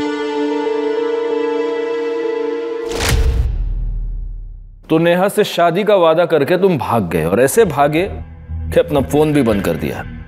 सर मैं भागा नहीं था, मेरी आई की तबीयत बहुत ज़्यादा ख़राब हो गई थी, इसलिए मैं चला गया था। और जाने से पहले मैंने बहुत लोगों से पैसे उधार ले रखे थे, उनकी बार बार कॉल आ रही थी, इसलिए मैंने फ़ोन बंद कर रखा था। सच तो ये है कि जब तुम्हें पता चला नेहा प्रेग्नेंट है, तुम उसे छोड़कर भाग गए। फिर तुम्हें ये पता चला कि नेहा डेटिंग साइट पर किसी और के साथ चैट करी, और गुस्से में आकर मौका देखकर तुमने नेहा का खून कर दिया। मेरी नेहा कभी किसी डेटिंग ऐप पर जा ही नहीं सकती थी, ये सब उस मयूरी के काम है। हमेशा बहन जी बोल के उसे ब्रेन वॉश करती थी। इनफैक्ट वो तो हमेशा मुझे कॉल करती रहती थी, कहती थी कि मैं तुमसे प्यार करती। लेकिन सर मैंने नेहा के अलावा कभी किसी और की तरफ आंख उठाकर देखा भी नहीं। सर अमन का कहना सही था। सर जिस आईपी एड्रेस से नेहा का डेटिंग अकाउंट एक्टिव था, सर वो आईपी एड्रेस मयूरी के नाम रजिस्टर्ड है। और सर मयूरी के फोन रिकॉर्ड से ये पता चला है कि मयूरी बार बार अमन को फोन करती थी। इतना ही नहीं सर, उसकी लोकेशन के हिसाब से ये पता चला है कि जिस दिन नेहा का मर्डर हुआ, उस दिन उसके फोन की लोकेशन नेहा के घर के आसपास थी। हाँ, मैं उसकी डेटिंग प्रोफाइल हैंडल करती थी, क्योंकि मैं चाहती थी कि वो लाइफ में थोड़ा फन करे और किसी लूजर के लिए अपनी लाइफ बर्बाद ना करे। नहीं, तुम ये चाहती थी कि नेहा की सेटिंग किसी और के साथ हो जाए, क्योंकि तुम खुद अमन से प्यार करती थी। नहीं सर, ऐसा कुछ नहीं है। ऐसा ही है। नेहा एक ट्रेडिशनल फैमिली की लड़की थी, लेकिन तुमने उसे बहन जी करके मॉडर्न बनना सिखाया, उसे मॉडर्न कपड़े पहनना सिखाया। डेटिंग साइट पर तुमने उसे रजिस्टर किया। तुम हमें यह बताती रही कि तुम ये नहीं जानती थी कि नेहा किसके साथ डेट कर रही है, जबकि सच्चाई ये है कि तुम बिल्कुल जानती थी। हाँ सर, आप सच कह रहे हैं। नेहा जो थी मेरी वजह से थी। मैंने उसे मॉडर्न बनाया, उसे अच्छे कपड़े पहनना सिखाया, उसे स्मार्ट बनाया। तो फिर अमन उससे प्यार कैसे कर सकता था? उसे तो मुझसे प्यार करना चाहिए था ना। बस इसी बात की जलन हुई तुम्हें, और तुमने मार दिया नेहा को। उस दिन नेहा ने तुमसे मदद मांगी थी, मदद करने के बहाने तुम उसके घर के पास गई, उसे अपने साथ ले जाकर उसको मार दी। नहीं मैम, ऐसा कुछ नहीं हुआ है। मैं उसके घर गई जरूर थी, पर वो वहां थी ही नहीं, और मुझे लगा कि वो अपने घर चली गई है। उसके पापा की वजह से मैं उसके घर नहीं जाना चाहती थी। मैं चाहता हूं कि मैं तुम्हारी इस कहानी पर यकीन कर सकूं, लेकिन मुझे इतना सा भी यकीन नहीं। गुप्ता मैडम, आप अपने तरीके से पूछताछ कीजिए, और ये भूल कर पूछताछ कीजिए कि ये लड़की है, 2 लाफे मारिए इसको। सर पर मैंने कुछ नहीं किया है। 1 मिनट सर। सर नेहा के बाबा के कॉल डिटेल्स में किसी हिस्ट्री शीटर का नंबर। जिस दिन नेहा गायब हुई, उसने उसे 4 बार फोन किया था, और नेहा के गायब होने के दिन से ये दोनों टच में। साहब, वो नेहा के बाप ने मुझे 3 लाख रुपए दिए और कहा कि जब नेहा आ जाएगी आज रात को घर पे आना, वही बताऊंगा कि क्या करना है। हाँ, मैंने उसे पैसे दिए थे, लेकिन मेरी बेटी को मरवाने के लिए नहीं, बल्कि उस लड़के को मरवाने के लिए जिसने मेरी बेटी को प्रेग्नेंट किया था। पुलिस के पास अब सिर्फ 2 नहीं बल्कि कई सस्पेक्ट थे। डिम्पी, कार्तिक, सुनील, मयूरी और अमन। लेकिन इनमें से असली मुजरिम कौन था यह पता नहीं लगाया जा सका था। इन सब के पास हत्या करने का मोटिव था, लेकिन पुलिस के पास इस बात को साबित करने के लिए कोई सबूत नहीं थे। लेकिन अभी इस केस में कुछ ऐसे मोड़ आने बाकी थे जिसकी वजह से इस केस की गिनती साल 2019 के ऐसे चुनिंदा केसेस में की जाती है जिसने अपराधी का एक अलग ही चेहरा दुनिया को दिखाया। अभी तो ये कैमरा देखते हो तो मन करता है कैमरा तोड़ दूं। हाँ, मैं आदमियों को लड़की देने के बहाने बुला के उनसे पैसे लेती थी, पर ये फ्रॉड है, समाज सेवा है ना। आपको ठगी लगती है, आपको तो लगेगी आप तो मर्द हो। तो क्या ये बात सच है कि आपने एटीएम लूटा था? लूटा नहीं, लूटने की कोशिश की थी, लेकिन लूट लेती तो सही था ना। मेरे को पैसे मिल जाते और आपको बड़ी न्यूज़ मिल जाती। आप ऐसा क्यों करती हो? दिल्ली में माँ बाप हमेशा डांटते रहते थे, ये मत करो वो मत करो, तो मैं भाग के आ गई घर से। तब जो दिल करता है वो करती हूँ। घर से तो भाग गई थी, लेकिन जेल से कैसे भागोगी? सर, आपने उस लड़की का वीडियो देखा? कैसी लड़की है, क्या परवरिश मिली है उसे। हंसोदा मैडम, बिगड़ते बच्चे हैं और गाली परवरिश को मिलती है। एनीवे, केस में कोई इंप्रूवमेंट? कुछ खास नहीं, फ्यू सस्पेक्ट्स है लेकिन कुछ ठोस सबूत नहीं। सर, मुझे तो कार्तिक के ऊपर ही शक है। कार्तिक का डीएनए नेहा के ऊपर मिले सीमेंट से मैच करता है। हाँ, लेकिन रेप करने की बात तो वो खुद भी कबूल कर रहा है। सर, इसके कहने पे मैंने उसका रेप किया था सर। लेकिन मर्डर के टाइम तो कार्तिक जयपुर की ट्रेन में था। कार्तिक, क्या हुआ? एक पॉसिबिलिटी ये भी है कि वो जयपुर गया ही नहीं। मर्डर के टाइम उसने अपना फोन किसी और के हाथ भिजवा दिया हो और खुद बाद में जयपुर चला गया हो। लेकिन डिम्पी जिस आदमी की बात कह रही है, आपको चाहिए तो आप उस क्लाइंट से पूछ लो जिसको मैंने उस रात चूना लगाया था। वो ये मानने के लिए तैयार ही नहीं है कि उसे किसी लड़की के नाम पे बुलाया था। हो सकता है वो झूठ बोल रहा या फिर सच भी। मयूरी नेहा के घर के आसपास थी और मयूरी के पास सॉलिड मोटिव था। लेकिन मोटिव तो अमन के पास भी था। नेहा उस दिन अपने घर के पास आई, वहां से उसे कोई ले गया, उसका मर्डर किया, उसकी बॉडी को एक सूटकेस में भरा और उसके घर से 4 किलोमीटर दूर जंगल एरिया में उसकी बॉडी को फेंकवा दिया। अब जिसने भी ये किया है वो चलकर तो वो लास्ट 4 किलोमीटर दूर नहीं ले गया होगा, उसने जरूर किसी व्हीकल का इस्तेमाल किया होगा। और अपने जितने भी सस्पेक्ट्स, डिम्पी, मयूरी, सुनील, कार्तिक और अमन, इनमें से किसी के भी पास गाड़ी नहीं। हो सकता है कि पब्लिक ट्रांसपोर्ट का इस्तेमाल किया हो। एक काम करना शिरके, ये जितने भी प्राइम सस्पेक्ट्स हैं उन सब के घर के बाहर जितने सीसीटीवी कैमरास हैं उन सब की फुटेज निकलवाओ पिछले 1 हफ्ते की। सर, सभी सस्पेक्ट के घर के बाहर की सीसीटीवी फुटेज आ गई, लेकिन डिम्पी के घर के बाहर की सीसीटीवी कैमरे में प्रॉब्लम है, पिक्चर क्वालिटी साफ नहीं है सर। सुनील के घर के बाहर कोई सीसीटीवी कैमरा नहीं था, बाकी के लोगों के घर के बाहर था, ये वहाँ की फुटेज है। पिछले 7 दिनों से सभी सस्पेक्ट ऑटो का इस्तेमाल कर रहा है। ये देखिए सर, जिस दिन नेहा का मर्डर हुआ उस दिन डिम्पी ने भी ऑटो लिया, यहाँ तक कि कार्तिक और मयूरी ने भी। मयूरी ये कह सकती है कि वो ऑटो से नेहा को ही मिलने गई थी, डिम्पी अपने किसी क्लाइंट से और कार्तिक स्टेशन। ये सभी के सभी अपने डिफेंस में ऐसा कुछ कह सकते हैं। हमें कोई और पुख्ता सबूत चाहिए। सीसीटीवी में इनमें से कोई वो बैग ले जाता हुआ भी नहीं दिख रहा जिसमें बॉडी मिली थी।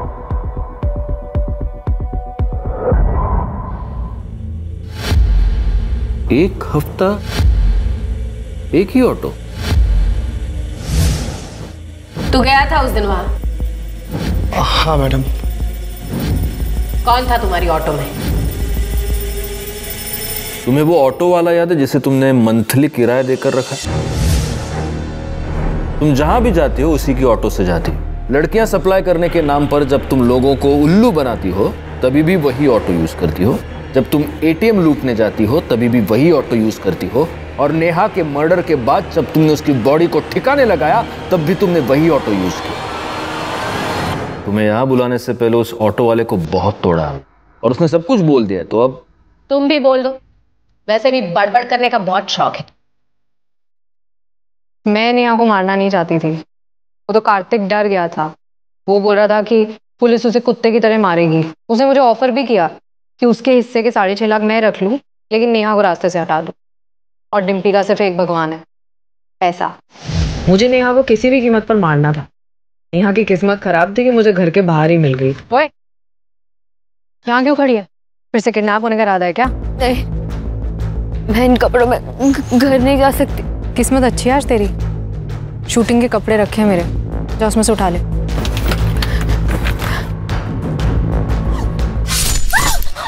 मुझे मालूम था आप लोग सीसीटीवी चेक जरूर करोगे, इसलिए मैंने ऑटो वाले से लाश को ठिकाने लगाने के लिए बैग मंगवाया। शर्म आनी चाहिए तुम्हें। खुद एक लड़की होकर दूसरी लड़की का रेप करवाया तुमने। तुम जानती हो रेप क्या होता है? कोई मजाक नहीं, कोई खेल नहीं। कोई हाथ भी लगाता है ना तो घिन आती है। लेकिन पैसों के लिए तुम वहीं पर नहीं रुकी, तुमने खून भी करवाया। शर्म आती है तुम पर, डिम्पी शर्मा। इस केस को मीडिया में बहुत उछाला गया। कैसे कोई अपनी दोहरी जिंदगी की वजह से मौत के साए में सो गया, कैसे आज हम इंटरनेट पर धड़ल्ले से दोस्त बनाते हैं, और कैसे कुछ लोगों को अपनी इस दोस्ती का बहुत बुरा अंजाम भुगतना पड़ा। अगर इस केस को हम एक लाइन में समेटने की कोशिश करेंगे तो शायद यही कहेंगे, कुछ फूल डाली से बिछड़ गए, कुछ पैरों तले रौंदे गए, तो कुछ गलत राह पर चले गए। शायद नेहा के साथ ये सब होता ही नहीं अगर वो ऐसी दोहरी जिंदगी ना जीती, अगर उसके पिता सुनील उसे दुनिया से बचाने के लिए उस पर अनुशासन का पहरा लगाने की बजाय उसे एक दोस्त की तरह से प्यार से समझाने की कोशिश करते। शायद मयूरी को अपनी ही बेस्ट फ्रेंड के बॉयफ्रेंड से प्यार की उम्मीद लगाने की जरूरत नहीं पड़ती, अगर उसके पिता वक्त निकालकर उसे समझ सकते, समझा सकते। और शायद डिम्पी के हाथों इतना बड़ा पाप नहीं होता अगर उसके माता पिता उसे प्यार से सही रास्ते पर लाने की कोशिश करते। हमारा बचपन, हमारी परवरिश हमारे आने वाले कल को तराशते हैं। आज दुनिया बहुत तेजी से बदल रही है, बच्चे, लड़के, लड़कियां सब बदल रहे हैं, और ऐसे में माता पिता उन्हें पुरानी धारणाओं में जकड़ कर नहीं रख सकते। उन्हें भी बदलना होगा, उन्हें दोस्ती करनी होगी अपने बच्चों से। अपने बच्चों को उन्हें सही और गलत का फर्क करना सिखाना होगा, डांट कर नहीं, प्यार से। अब मैं अनूप सोनी आपसे विदा लेता हूं, फिर मुलाकात होगी क्राइम पेट्रोल सतर्क के ब्लैक हेडलाइंस अध्याय में एक और नए केस के साथ। और याद रखें, क्राइम और आपके बीच में सिर्फ इतना फर्क है कि आप कितने सतर्क हैं। सतर्क रहें, सुरक्षित रहें। जय हिंद। क्राइम पेट्रोल के और भी दिलचस्प कहानी देखने के लिए हमारे चैनल को सब्सक्राइब करें और बेल आइकॉन दबाना न भूलें।